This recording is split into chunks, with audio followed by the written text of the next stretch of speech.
Gold की, जिसकी कीमतों ने मानो नया रिकॉर्ड कायम करने की ठान ली हो। आज की तारीख में गोल्ड की कीमतें ऑल टाइम हाई पर पहुंच चुकी है। पहली बार गोल्ड के दाम 1,30,000 के पार हो गए हैं और अनुमान है कि गोल्ड 1,55,000 तक पहुंच सकता है।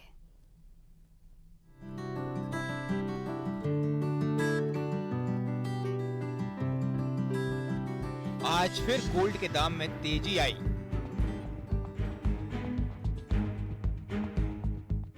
गोल्ड की कीमत ऑल टाइम हाई।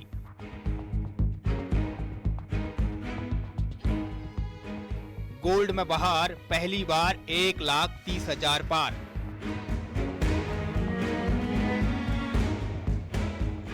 सोने की कीमतों में तेजी जारी है। लगातार 16वें दिन सोने के दाम में बढ़ोतरी हुई है और पहली बार सोना 1,30,000 को पार कर ऑल टाइम हाई पर पहुंच गया है। आज एक तोला 24 कैरेट सोने के दाम 3,330 रुपए बढ़कर 1,32,920 रुपए तक पहुंच गए हैं। वहीं 3,050 रुपए की बढ़ोतरी के साथ एक तोला 22 कैरेट सोने का दाम 1,21,850 रुपए है। 16 अक्टूबर को एक तोला 24 कैरेट सोना 1,29,590 रुपए था। वहीं एक तोला 22 कैरेट सोना 1,18,800 रुपए था। सोने की बढ़ती कीमतें रुकने का नाम नहीं ले रही हैं। अनुमान है कि एक तोले सोने के दाम 1,55,000 रुपए तक जा सकते हैं। कुछ वही देश में जो चल रहा है अभी गोल्ड को लेके बहुत हाई चल रहा है रेट, तो इन्वेस्टमेंट ज़्यादा अच्छा है कि पहले से अपन करो तो उसमें फ़ायदा मिल जाए अपन को। आप क्या कहेंगे रेट के बारे में? रेट तो सर बहुत ज़्यादा हाई फाई हो रहा है। बट आप नॉर्मली आप सोचे जैसे पहले 1-2 ग्राम हम लोग कॉलेज में पढ़ते थे तो उस टाइम पे हम कॉलेज स्टूडेंट होते हुए हम 5-6 हज़ार में घूमते फिरते खरीद लेते थे। बट अभी 1 ग्राम तो कोई पूछता नहीं था। अभी 1 ग्राम के लिए सोचना पड़ रहा है कि भाई हम ले कि नहीं, हम मतलब आप गिफ्ट भी नहीं कर सकते हैं कि आप सोचो कि आप किसी को एक छोटी सी ईयरिंग गिफ्ट कर दो, तो दिस इज नॉट पॉसिबल है। इस साल अब तक सोने की कीमतों में 65% से ज्यादा का उछाल देखा गया है। इस साल अब तक सोने की कीमत 54,000 रुपए से ज्यादा तक बढ़ चुकी है।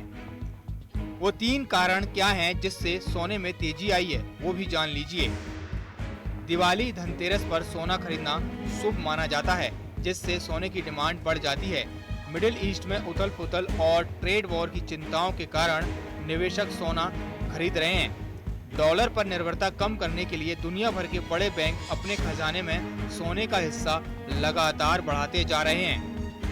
सभी को लगता है कि हो सकता है 1.5 लाख के आसपास गोल्ड चले जाएं, 2 लाख के आसपास सिल्वर चले जाएं, तो कॉइन्स के ऊपर प्रेफरेंस ज़्यादा है। पर ठीक है, जो इमरजेंसी बाइंग है वो कस्टमर को तो करना ही है, क्योंकि शादियां भी सामने आ रही हैं। सभी को ऐसा लग रहा है कि मेरी रेट एकदम हाई नहीं हो जाए। ठीक है, शादी 5 महीने या 6 महीने बाद हैं तो कम से कम अभी बाइंग कर लें। पर यह है कि थोड़ा एकदम रेट हाइप होता है तो थोड़ा सा डाउनफॉल लगता है, पर कस्टमर्स पैनिक बाइंग हो रही है अभी। सोने के दाम रिकॉर्ड स्तर पर पहुंचने के बावजूद बाजारों में उमंग बरकरार है। धनतेरस और दिवाली के मौके पर सर्राफा बाजारों में खरीदारों की भीड़ है। ग्राहकों की दिलचस्पी इस बार 9 कैरेट के सोने की तरफ भी बढ़ी है।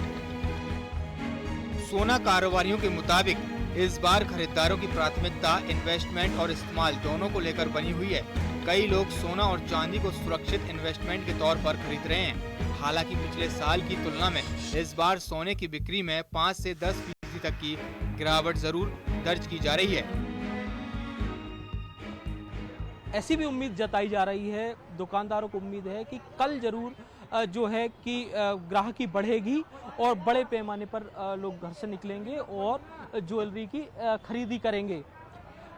इतना जरूर है कि ट्रेंड चेंज हुआ है, लेकिन कुछ शौकिया लोग आज भी ले रहे हैं और कुछ लोग इन्वेस्टमेंट के तौर पे भी खरीद रहे हैं। खरीदी जारी है, लेकिन हर साल की अपेक्षा कुछ ठीक ही जरूर दिखाई दे रही है।